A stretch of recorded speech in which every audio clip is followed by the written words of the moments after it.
പയ്യന്നൂരിൽ ജനവാസ മേഖലയിൽ കക്കൂസ് മാലിന്യം തള്ളിയ വാഹനങ്ങൾ പിടികൂടി. തുടർച്ചയായി പല പ്രദേശങ്ങളിൽ മാലിന്യം തള്ളുന്ന ഇവരെ ഇന്നലെ രാത്രിയാണ് പയ്യന്നൂർ പോലീസ് പിടികൂടിയത്.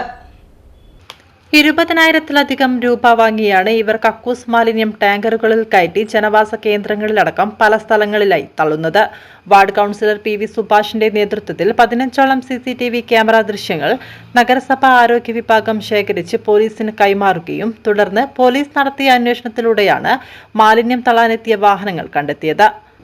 പയ്യന്നൂർ കണ്ടോത്ത് 38-ാം വാർഡ് പ്രദേശത്ത് മാലിന്യം തള്ളാനെത്തിയപ്പോഴാണ് പയ്യന്നൂർ പോലീസ് ടാങ്കറുകൾ പിടികൂടിയത്. 3ാം തവണയാണ് ഇവിടെ മാലിന്യം തള്ളാനെത്തുന്നത്. കാസർഗോഡ് സ്വദേശികളായ 2 പേരാണ് ടാങ്കറുകൾ ഓടിച്ചത്. മഞ്ചേശ്വരം സ്വദേശി ദാവൂദിന്റെ ഉടമസ്ഥതയിലാണ് വണ്ടികൾ. അന്വേഷണം നടത്തി ടാങ്കർ വാഹനങ്ങൾ പിടികൂടിയ Payyanur SI K Suhail, special branch police officer KV Manoj, crime squad officer AG Abdul Jabbar, നഗരസഭാ ആരോഗ്യ വിഭാഗം സ്ക്വാഡ് ലീഡറും ക്ലീൻ സിറ്റി മാനേജറുമായ AV Madhusoodanan, chairperson personal staff AK Binesh എന്നിവരെ നഗരസഭാ കൗൺസിൽ അനുമോദിച്ചു.